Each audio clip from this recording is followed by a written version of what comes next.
Hello friends, कैसे हैं आप सब। आज हम डिस्कस करने वाले हैं सेकेंड यूनिट में जो सेकेंड पेपर है इंग्लिश का पेपर, उसमें 2025 का जो सिलेबस आया है उसमें कुछ अपग्रेड्स आए हैं, कुछ चेंजेस आए हैं। उन्हीं चेंजेस के साथ आज हम अपने सिलेबस को डिस्कस करेंगे। ठीक है, आइए मेरे साथ जुड़िए। देखिए, सबसे पहले जो सेक्शन है वो है ग्रामर का सेक्शन। ठीक है, जो कि सेकेंडरी और सीनियर सेकेंडरी लेवल पर आता है या हम उसे उस लेवल पर पढ़ते हैं। सबसे पहला जो सबसे इंपॉर्टेंट पार्ट है that is parts of speech. Generally parts of speech 8 होते हैं, लेकिन हमारे सिलेबस में 4 ही पार्ट ऑफ स्पीच दिए हुए हैं, that is noun, verb, adjectives and adverb. ठीक है, ये चारों पार्ट ऑफ स्पीच डिटेल में पढ़ने हैं। ठीक है, इनके साथ साथ और पार्ट ऑफ स्पीच भी है, जैसे प्रीपोजिशन है, कंजक्शंस हैं, वो भी इन बिटवीन आप उसको पढ़ सकते हैं। ठीक है, अगला जो हमारा टॉपिक है वो है use of articles and determiners. Article और डिटर्मिनर्स का यूजेस। ठीक है, बहुत इंपॉर्टेंट टॉपिक है आर्टिकल्स। आर्टिकल्स कहाँ लगते हैं, और इससे भी ज्यादा इंपॉर्टेंट है इन्हें कहाँ ऑमिट करना है, कहाँ नहीं लगाना है। इन दोनों का नॉलेज आपको होना चाहिए। और डिटर्मिनर्स क्या होते हैं, what are the determiners, and हमें उन्हें कहाँ यूज करना चाहिए, वो किसके लिए यूज किए जाते हैं, किस चीज को डिटरमिन करते हैं। ठीक है, उसकी डिटेल स्टडी करते हैं। उसके बाद जो टॉपिक है वो है टेंसेस। इंग्लिश का सबसे इंपॉर्टेंट टॉपिक माना जाता है। टेंसेस क्या है, कितने हैं, कहाँ कहाँ उनको कैसे यूज करना है। ठीक है, जनरली ब्लैंक्स आते हैं, किस तरह से आपको ब्लैंक्स भरने हैं। ठीक है, वो पूरा डिटेल में आपको स्टडी करना होता है उसका। उसके बाद है प्रीपोजिशंस। ये भी एक बहुत इंपॉर्टेंट टॉपिक है, सबसे ज्यादा कंफ्यूज करने वाला टॉपिक यही होता है। हमें पता है कि प्रीपोजिशंस लगाने हैं, लेकिन जब 4 ऑप्शन आते हैं तो हम कंफ्यूज हो जाते हैं कि ऑन लगाएं, कि अंडर लगाएं, कि इन लगाएं, कि अबाउट लगाएं। तो प्रीपोजिशंस को बहुत ही अच्छे से डिटेल में पढ़ना है, बहुत अच्छा टॉपिक है। उसके बाद अगला जो टॉपिक है वो है मॉडल ऑक्सिलरीज। सबसे पहले तो ये जानना जरूरी है कि मॉडल्स क्या होते हैं और ऑक्सिलरी क्या होता है, और फिर मॉडल ऑक्सिलरी क्या काम करते हैं। ठीक है, बहुत इंपॉर्टेंट टॉपिक है, इसके क्वेश्चंस बहुत अच्छे आते हैं। ऐसा समझ लीजिए कि अगर ये टॉपिक आपको क्लियर हो चुका है तो इसके मार्क्स बोनस मार्क्स हैं। ठीक है, उसके बाद है degrees of adjective. Degrees of adjective 3 डिग्रियां होती है, पॉजिटिव, कंपैरेटिव और सुपरलेटिव। इस तरह से एडजेक्टिव्स काम करते हैं, हम उसके से ट्रांसफॉर्म कर सकते हैं। कंपैरेटिव और सुपरलेटिव में चेंजेस क्या हैं वो सब आपको पढ़ना होता है डिटेल में। उसके बाद का जो टॉपिक है वो है सबऑर्डिनेशन एंड कोऑर्डिनेशन। ये जानना बहुत जरूरी है कि सबऑर्डिनेशन क्या है और सबऑर्डिनेशन शो करने वाले वर्ड्स कौन से होते हैं, कोऑर्डिनेशन क्या है, और कोऑर्डिनेशन बनाने के लिए हम कौन से कंजक्शंस यूज करते हैं। ठीक है, बहुत इंपॉर्टेंट टॉपिक है, बहुत अच्छा टॉपिक है। सबऑर्डिनेशन और कोऑर्डिनेशन की हेल्प से जो सेंटेंसेस बनते हैं वो कहलाते हैं कंपाउंड एंड कॉम्प्लेक्स सेंटेंसेस। बहुत इंपॉर्टेंट टॉपिक है, बहुत अच्छा टॉपिक है। ठीक है, यहां पे एक टॉपिक और हुआ करता था, ठीक है, कंडीशनल क्लॉज का, जिसको हम बोलते हैं इफ कंडीशन या कंडीशनल क्लॉजेस। वो टॉपिक ओमिट कर दिया गया है, वो टॉपिक यहां से हटा दिया गया है। आपको अब वो कंडीशनल क्लॉजेस वाला टॉपिक नहीं पढ़ना है। हालांकि मुझे लगता है वो एक बहुत अच्छा टॉपिक था, बट अब ठीक है हटा दिया गया है, तो एक मेहनत कम हो गई आपकी। दूसरा है ट्रांसफॉर्मेशन ऑफ सेंटेंसेस, किस तरह से सेंटेंस को ट्रांसफॉर्म करना है। देखिए, सबसे इंपॉर्टेंट बात क्या होती है सेंटेंस ट्रांसफॉर्मेशन में, सेंटेंस का मीनिंग चेंज नहीं होना चाहिए। सबसे मूल बात बता दी मैंने आपको, डिटेल में इसको पढ़ना है। ठीक है, कैसे कैसे ट्रांसफॉर्मेशन होंगे, अफर्टिव, अफर्मेटिव, नेगेटिव, इंटरोगेटिव। पहले ये 3 ही दिए हुए थे, अफर्मेटिव, इंटरोगेटिव और नेगेटिव, एक जोड़ दिया है। अब इंपेरेटिव सेंटेंसेस के भी ट्रांसफॉर्मेशंस हमें आ सकते हैं। ठीक है, उसके बाद वॉइस है, एक्टिव वॉइस, पैसिव वॉइस और डायरेक्ट इनडायरेक्ट। ठीक है, ये पार्ट है, ये हम पढ़ते हैं, इसको पढ़ना है। ठीक है, उसके बाद है फ्रेजल वर्ब्स, कितने सारे हैं जो इंपॉर्टेंट है, जो अक्सर यूज किए जाते हैं, वो आपको याद करने हैं, उनकी मीनिंग याद करने हैं, उनके यूसेज याद करने हैं। Proverbs and idioms, idiomatic expressions. Idioms से रिलेटेड जो एक्सप्रेशंस हैं, हम सेंटेंस में इडियम्स कहाँ यूज करते हैं।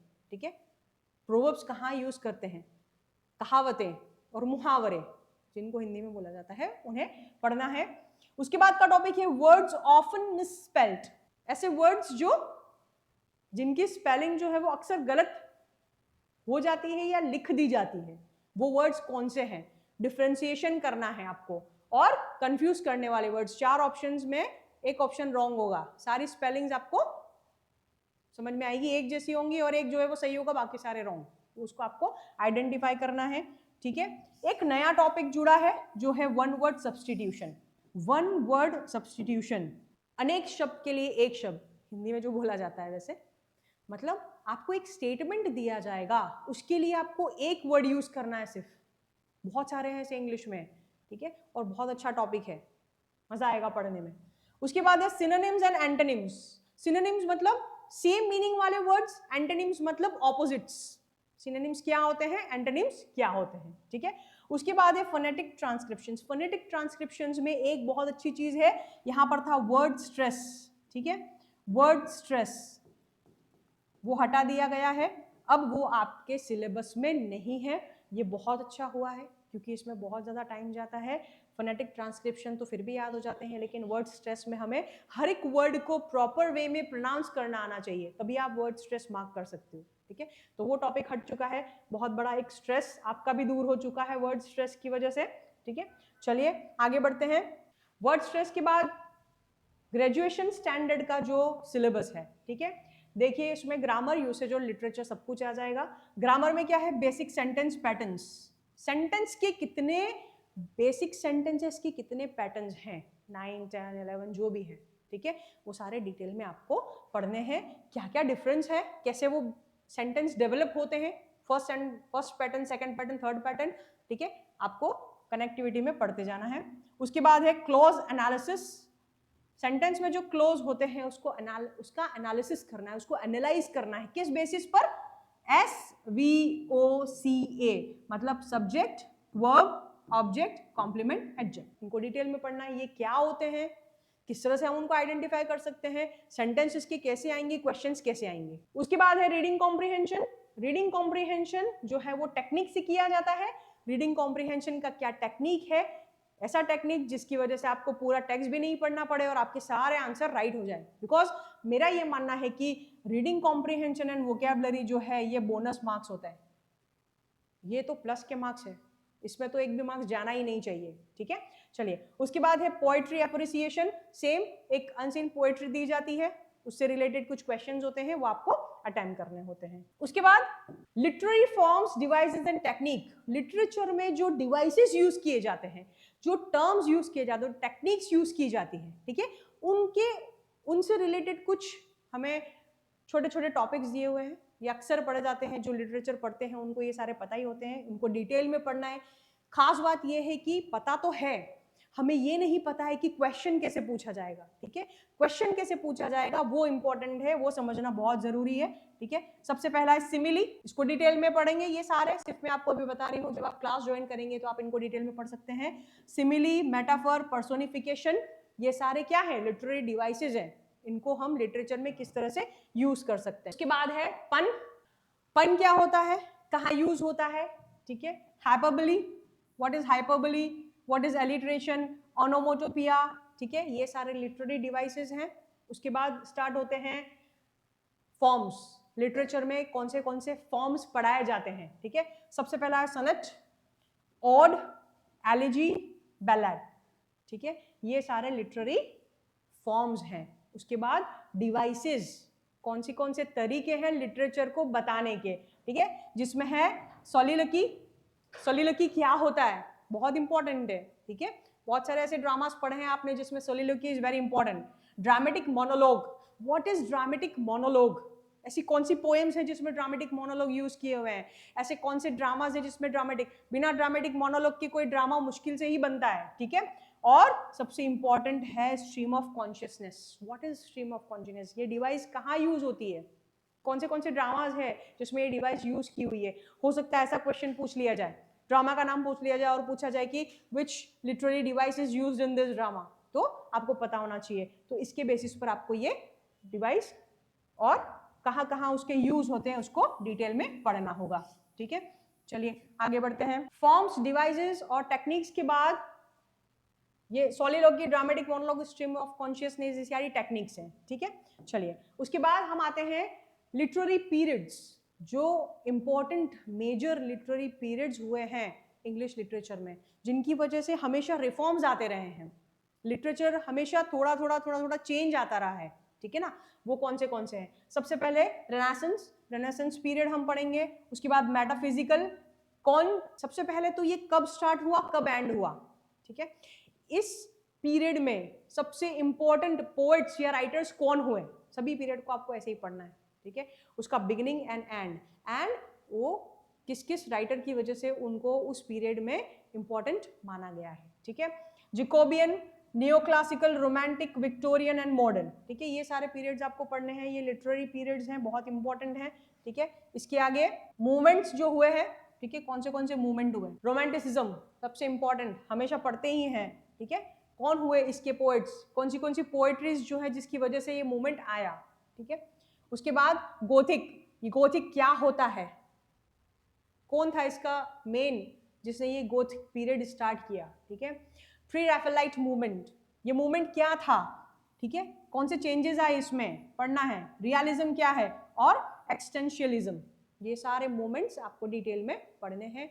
खास बात वही फिर से बता रही हूँ, मूवमेंट कब स्टार्ट हुआ, इसके मेन मूवमेंट करने वाले कौन थे, किनकी राइटिंग्स की वजह से ये मूवमेंट्स आए, और कैसे कैसे डेवलपमेंट हुए, ये सारी चीजें आपको पढ़नी है। उसके बाद एक बहुत अच्छी चीज हुई है इस बार, जो पहले क्या था कि सिर्फ राइटर्स के नाम दे दिए थे, सिर्फ राइटर्स एंड पोएट्स के नाम दे दिए थे, बताया नहीं था कि क्या पढ़ना है, मतलब नाम दे दिया और आपको पूरा डिटेल में पढ़ना है, उन्होंने जो भी लिखा, जितना भी लिखा, सब कुछ। इस बार जो चेंज आया है वो इतना अच्छा है, राइटर के साथ उन्होंने उसकी पोएट्री को स्पेसिफाई कर दिया है। मतलब मान लीजिए इन्होंने दिया शेक्सपियर, तो आपको सिर्फ शेक्सपियर की वेंट टू द सेशन ही पढ़नी है, वेंट टू द सेशन के बारे में सब कुछ पढ़ना है, सिर्फ पूरा शेक्सपियर नहीं पढ़ना आपको, ठीक है। शेक्सपियर में जो went to the session sonnet है, ठीक है, इस सोनेट ये कब लिखी, इसमें क्या डिटेल्स हैं, इससे रिलेटेड जो क्वेश्चंस बनते हैं वो सारे आपको डिटेल में पढ़ने हैं। उसी तरह से John Milton on his having arrived at the age of 23, क्यों ये पोएम दी गई है, क्या इंपॉर्टेंस है उस ईयर का, उस ईयर में क्या क्या चेंजेस हुए थे जॉन मिल्टन की लाइफ में, ये सब आपको पढ़ना है। जॉन डन, मेटाफिजिकल पोएट, पढ़ना ही है, ठीक है। द सन राइजिंग, क्यों ये पोएम क्यों लिखी उसने, पूरा बैकग्राउंड के साथ पढ़ना है। John Dryden, a song for Saint Cecilia's day, ठीक है। ये सब आप पढ़ चुके हो लिटरेचर में, ऑलरेडी आप लिटरेचर में पढ़ चुके हो, आपको सिर्फ रिवीजन करना है और जो छोटे छोटे पॉइंट्स हैं उसको याद कर लेना है, लिख लेना है। William Wordsworth, the solitary reaper, ठीक है। John Keats, a thing of beauty, Robert browning की द लास्ट राइड टुगेदर, बहुत अच्छी पोएम है। Alfred Tennyson, Lord Alfred Tennyson या अल्फ्रेड लॉर्ड टेनिसन, जो भी, यूलिसिस, ये भी पढ़ चुके हैं, लिटरेचर में है ऑलरेडी। टी.एस. इलियट, बहुत इंपॉर्टेंट पोएट है, उसका है the love song of J. Alfred Prufrock, क्यों लिखी थी उसके बारे में इसने ये पोएम, और क्या था उसमें, वो सब कुछ आपको डिटेल में पढ़ना है। पैब्लो नेरुडा की कीपिंग क्वाइट, ठीक है। निजिम इज़ेकिएल, द नाइट ऑफ स्कॉर्पियन, है ना, ये तो याद होगी पोएम, पूरी पोएट्री याद होनी चाहिए ये तो। उसके बाद है कमला दास की mother eight 60, my mother eight 66, पढ़ चुके हैं लिटरेचर में ये पोएम ऑलरेडी। और अरुण कोलात्कर की द बस। उसके बाद श्री अरबिंदो की द पिलग्रिम ऑफ नाइट, और तोरू दत्त की और कसारियाना ट्री, ठीक है। ये सारी पोएम्स आपको पढ़नी है। इस बार जो ऐड हुआ है लिटरेचर में वो है प्रोज और फिक्शन और ड्रामा, क्योंकि इन लोगों ने स्पेसिफाई कर दिया है कि क्या पढ़ना है कौन से राइटर का, इसलिए थोड़ा सा सिलेबस बढ़ा दिया है, भले ही लेंदी है, लेकिन एक बहुत अच्छी बात है कि आपको स्पेसिफाई किया हुआ है क्या पढ़ना है, इसीलिए ये टाइम कंज्यूमिंग बहुत कम होगा, ठीक है। आपको पता रहेगा कि मुझे इस फिक्स पॉइंट पर ही इसको डिटेल में पढ़ना है, ठीक है। प्रोज में क्या है, फ्रांसिस बेकन का, प्रोज मतलब ऐसे जो एसेज होते हैं वो, ठीक है। फ्रांसिस बेकन का ऑफ स्टडी, ठीक है। जोसेफ एडिसन का मेडिटेशन इन वेस्टमिंस्टर एबे, ये सारे आए हुए हैं लिटरेचर में, ऑलरेडी पढ़े हुए हैं आपने ये एसेज। चार्ल्स लैम का my relations, George Bernard Shaw का फ्रीडम, अल्फोंसो डॉट का द लास्ट लेसन, और पर्ल्स बग का द एनिमे। उसके बाद फिक्शन, फिक्शन मतलब नॉवेल, चार्ल्स डिकिंसन की टेल ऑफ टू सिटीज, और आर के नारायण की मालगुडी डेज। छोटी छोटी बातें इस नोवेल से रिलेटेड आपको पढ़नी है, कब लिखी गई, सेटिंग क्या लिया है, बैकग्राउंड ये क्यों लिया है, दोनों में, सब में इस चीज का ध्यान रखना है। ड्रामा है विलियम शेक्सपियर का Macbeth, I bet line to line याद होना चाहिए, ये तो ऑलरेडी पढ़ चुके हो, ठीक है। और एंटन चेखव का अ मैरिज प्रपोजल, तो ये सारी चीज़ें जो है वो हमारे लिटरेचर से रिलेटेड है। इसमें ये जो चीज़ है प्रोज, फिक्शन एंड ड्रामा, ये नया ऐड हुआ है, थोड़ा सा फोकस करना है, पहली बार हुआ है। क्वेश्चंस अच्छे आएंगे, याद रखिएगा, बहुत डीप में क्वेश्चंस, क्योंकि पहली बार ऐड हुआ है तो क्वेश्चंस बनने के बहुत सारे चांसेस हैं। आराम से आप पढ़ सकते हो, बहुत सारा स्कोप है आपके लिए, ठीक है। उसके बाद जो थर्ड पार्ट है दैट इज टीचिंग मेथड्स, कैसे पढ़ाया जाता है इंग्लिश, क्या क्या मेथड्स है, ठीक है। सबसे पहले तो basic principle of second language teaching, SLT का बेसिक प्रिंसिपल क्या है, क्यों पढ़ाया जाता है, ठीक है, व्हाट इज द नीड। उसके बाद 4 लैंग्वेज स्किल्स, ये नया ऐड हुआ है, language skills, this is new edition. Language skills क्या होती है, 4 language skills, they are called the pillar, ठीक है। Listening, speaking, reading and writing, ये चारों पिलर हैं, इसकी हेल्प से ही हम किसी लैंग्वेज को सीखते हैं। तो उसको कैसे डेवलप करना है, उसकी स्किल्स यहाँ पे सिखाई जाएगी। टीचिंग ऑफ लैंग्वेज फॉर्म्स, अलग अलग लैंग्वेज फॉर्म्स कैसी, प्रोज कैसे पढ़ना है, पोएट्री कैसे, ग्रामर कैसे, कंपोजिशन कैसे, ठीक है, इनको कैसे पढ़ा जाए या पढ़ाया जाए बच्चों को, उसके मेथड्स। उसके बाद approaches and methods, English language teaching की क्या क्या अप्रोचेज है, ठीक है, ये पहले भी था अभी भी है। ग्रामर ट्रांसलेशन मेथड, किस तरह से ग्रामर और ट्रांसलेशन का मेथड यूज किया जाता है, ठीक है, क्या क्या एडवांटेज है, क्या क्या डिसएडवांटेज है।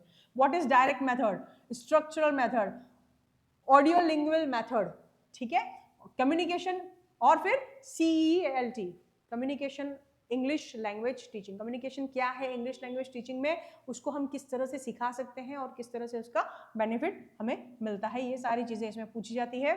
और लास्ट में how do we evaluate, evaluation in English language, evaluation कैसे किया जाता है और उस बेसिस पर आपको क्या क्या पॉइंट्स याद करने हैं या समझने हैं, ठीक है। तो इस तरह से ये पूरा सिलेबस जो है वो थोड़ा बहुत ऐड हुआ है, थोड़ा बहुत हटाया गया है, ठीक है। डिटेल में आप जानते ही हैं 300 मार्क्स का पेपर है, 150 क्वेश्चंस हैं। बहुत अच्छी चीज जो मैंने आपको बताई वो है कि सब कुछ स्पेसिफाई कर दिया गया है, पढ़ना आसान हो जाएगा। लिटरेचर में मेरा ऐसा मानना है कि एक भी मार्क्स जाना नहीं चाहिए, क्योंकि ऑलमोस्ट जो लिटरेचर है कॉलेज लेवल का वो हमने सारा पढ़ा हुआ है, थोड़ी धूल जम गई होगी उसको हटा दीजिएगा। डिटेल में पढ़ना है, आप आइए, क्लास अटेंड करिए, जो भी आपके डाउट्स हैं उसको क्लियर करिए, माइन्यूट लेवल पर स्टडी करिए।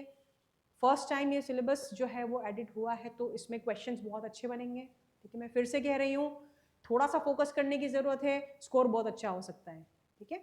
फ्रेंड्स, आपने पूरा सिलेबस देखा, पूरा सिलेबस समझा, इसको और डिटेल में समझाएंगे। आप HP एजुकेशन में आइए, सेकेंड ग्रेड के इंग्लिश के बैचेस बहुत ही जल्दी स्टार्ट होने वाले हैं, आप आइए, आप डेमो क्लासेस लीजिए, रजिस्ट्रेशन ओपन हो चुके हैं, जल्दी कीजिए ताकि आपकी सीट यहाँ पर रिजर्व हो जाए। इतना ही नहीं, आप गूगल प्ले से हमारा ऐप भी डाउनलोड कर सकते हैं, आप ऑनलाइन क्लासेस के लिए भी अप्लाई कर सकते हैं, जिसमें आपको रिकॉर्डेड क्लासेस मिलेगा, आप जितनी बार चाहे उसको सुन सकते हैं, देख सकते हैं, समझ सकते हैं, ठीक है। आप एक बार आइए, हमसे मिलिए, जो भी आपके इनिशियल डाउट्स हैं वो पूछिए और फिर क्लासेस ज्वाइन करिए। आपको इंग्लिश पढ़ने में मजा आएगा, ये मेरी गारंटी है, आपके सारे डाउट क्लियर हो जाएंगे। Thank you very much, please do visit once, okay, thank you.